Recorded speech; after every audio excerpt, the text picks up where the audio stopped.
This story is about how a single small mistake can lead to tragic consequences. A female student went home and disappeared without a trace. Her smartphone signal was lost on the outskirts of the city.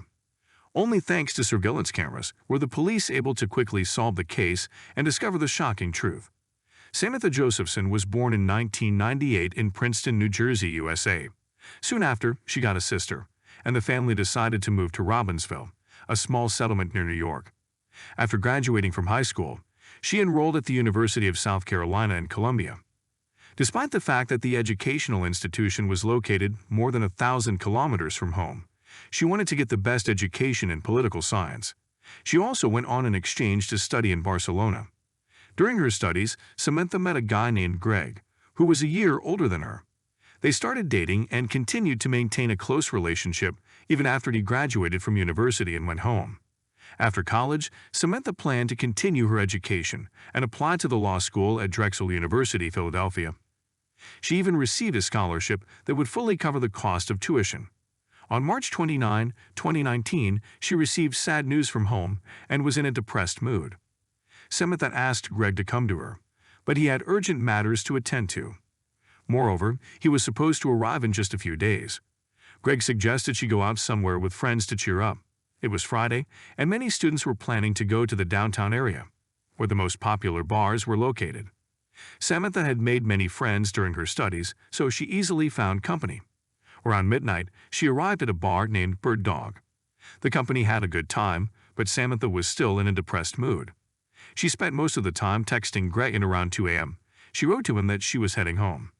She called an Uber and phoned Greg to pass the time while waiting for the driver. When the car arrived, she said goodbye to the boy and hung up. A few minutes later, Greg noticed something strange. They had an app that allowed them to track each other's smartphone locations. After a while, the guy checked it to see if she had gotten home and saw that her phone was moving in the opposite direction from her apartment. Greg sent her several messages, but all remained unread. He started calling her, but there was also no answer. Meanwhile, her smartphone kept moving further away from home, and about 30 minutes later, the signal disappeared. Greg decided to call her friends, and none of them had been in touch with Samantha either. He then thought that the girl might have come home, but accidentally left her phone in the car. Deciding that she would get in touch in the morning, he went to bed. However, by the morning there was no news from Samantha. She was supposed to start her shift at a local cafe, where she worked part-time in addition to her studies. Greg called there and found out that Samantha hadn't come to work. At that point, her boyfriend and friends started to seriously worry that something terrible might have happened to her.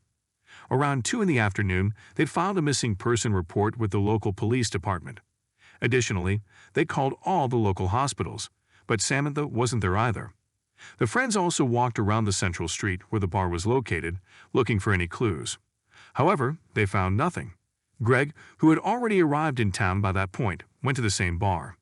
He had acquaintances there who allowed him to view the surveillance camera footage. Soon he was able to spot Samantha on them. At 2:06 a.m., Samantha was captured by the surveillance cameras near the bar. She was talking to Greg on the phone while waiting for her Uber driver. When he arrived, she put down the phone and got into the car. Greg took this recording and headed to the police station to show it to the detectives. However, he was met with shocking news there. The young man was taken to a room where Samantha's parents were already sitting. One look at them was enough to understand that something truly terrible had happened. The police told him that Samantha's body had been found a few hours ago, hundreds of kilometers away from the bar near the small settlement of New Zion. A local hunter found her in a field. For Greg, this news was a real shock. He realized that that night, using the tracking app, he could watch as his girlfriend was abducted from a busy street. Later, the medical examiner determined that the girl had suffered about 120 stab wounds. Some of them indicated that Samantha had tried to defend herself from the attacker with her hands. The police faced the question of who could have done such a thing. Thanks to the surveillance camera footage near the bar, they were able to identify the model of the car that the girl got into. Moreover, Samantha's friend opened her laptop, checked her email, and discovered that the Uber driver, whom the girl had called that night, had canceled the order and did not arrive at the designated place. It then became clear that Samantha had gotten into a completely random car, mistaking it for her Uber. The recordings show that she got into the back passenger seat almost as soon as the car pulled up. The driver didn't even have time to park properly. The main task for the police became to find this car. They considered the possibility that the driver might not have been involved in the murder, but he must have had useful information. At the very least, he could tell the police where he dropped off the girl. The detectives reviewed the rest of the recordings and saw that the same car had driven past the bar several times, and only after that did the driver approach the exact spot where Samantha was standing. The police issued a bulletin for a late-model black Chevrolet Impala. Considering it was their only lead, all patrols put forth significant effort to find this car. Fortunately, they didn't have to wait long. 26 hours after Samantha's murder, at 3:30 a.m., police spotted the right vehicle driving right in front of them, just a few meters from that very bar. For the first few minutes, the police simply followed the Chevrolet Impala, after which they signaled the driver to pull over. He complied, and the officers asked him a few questions. Next, the police officer asked the driver to step out of the car, which he did. However, as soon as the officer mentioned the reason for the stop, the driver immediately followed. The fugitive attempted to escape but failed. One of the officers quickly raised the alarm via radio, and arriving patrols apprehended the man. Once the police identified him, it became clear why he was not eager to interact with law enforcement. He was 24-year-old Nathaniel Rowland, who had a significant criminal history for his age. He had several fines for driving without a seatbelt, as well as a conviction for DUI. But all these were minor compared to his further crimes. In October 2018, he was involved in a case concerning the kidnapping of a woman. Two men approached the victim's car at a traffic light, got inside and forced her to drive to the nearest ATM. There, they demanded she withdraw all the money from her bank card, then forced the woman to drive to her home. The criminals took various valuables from the residence and disappeared. A few hours later, Nathaniel sold some of the stolen items at a local pawn shop. He was arrested and charged with theft of less than $2,000. However, the investigation failed to charge him with carjacking and the woman's kidnapping. Detectives also discovered an important fact. Nathaniel grew up in an area not far from Usain, the very place where Samantha's body was found. Examining Nathaniel's car, which he abandoned in an attempt to flee from the police, investigators found far more serious evidence. A large amount of blood was found in the trunk and on the passenger seats, and Samantha's phone awaited them in the glove compartment. In addition, the car contained many cleaning supplies that had been used to attempt to clean the bloodstains. All of this was enough to charge Nathaniel with murder, and during a search of his girlfriend's house, where he lived, detectives found even more clues.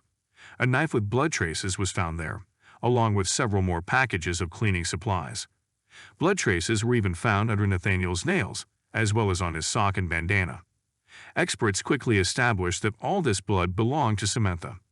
This set of evidence was sufficient to charge Nathaniel with kidnapping and murder. The trial began on July 20, 2021. The prosecution called over 30 witnesses and supplemented the case with crucial details. Street camera footage showed Nathaniel driving back and forth near the street, where he later picked up Samantha for almost half an hour. This could indicate that he was deliberately searching for a victim. As he passed by the bar where Samantha was standing at that moment, something interesting happened. Another car stopped near the parking lot, and the girl headed towards the passenger door, apparently mistaking it for her Uber. However, the car drove off, and Samantha stepped back. Just a few seconds later, Nathaniel, having observed the whole scene, approached Samantha. This suggests that he acted with cold calculation. The girl had almost entered another car and might enter his. Apparently, that was his plan. As soon as Samantha got into the car, the driver activated the child's safety locks, meaning the door could only be opened from the outside. It is left to speculation how events unfolded from there. Nathaniel could have immediately attacked the girl, and no one on the street would have heard her screams. He might have driven away from the club and then attacked her. We don't know for sure, as Nathaniel himself refused to admit guilt. A few hours after the murder, Nathaniel was caught on cameras of 2 ATMs trying to cash out Samantha's bank cards, but all his attempts failed. On July 27, 2021, the court delivered its verdict. Nathaniel was found guilty and sentenced to life imprisonment. The judge noted that with such a set of evidence, he had no chance of avoiding punishment. Samantha's parents, who attended every hearing, were devastated. Although the criminal was punished, their daughter could not be brought back. However, they found the strength to do something useful for society in memory of Samantha. Her family established an organization that deals with the safety of services like Uber. Through diligent work with lawyers and politicians, Samantha's parents achieved the enactment of several important laws in South Carolina, and later across America. According to the new regulations, drivers of such services are required to display their vehicle numbers in front, making it easier for clients to identify them. Additionally, there is a penalty for those who impersonate licensed drivers of these companies, facing a hefty fine and up to 30 days in jail. Another law mandates companies to issue special stickers with driver information, which must be placed on the vehicle's windows, including the driver's photo, name, and car number. Furthermore, each driver must have stickers with a special code that passengers can scan with their smartphones. A law was also passed requiring all drivers to have illuminated identification signs indicating their affiliation with a particular company. Finally, Samantha's parents achieved the enactment of a federal law in Congress, requiring all drivers working for such companies to have front numbers and an illuminated sticker on the windshield, as well as scanning codes on the side windows. Thus, the family's tragic story led to significant legislative initiatives to prevent such a tragedy from happening to anyone else. As for Greg, he changed his field of activity and became a criminal lawyer, representing the interests of crime victims in court. In summing up this story, only one thing can be said. Our world is full of criminals, and one can never lose vigilance. Samantha failed to check the car and the driver's number that approached her. Unfortunately, this mistake cost her life.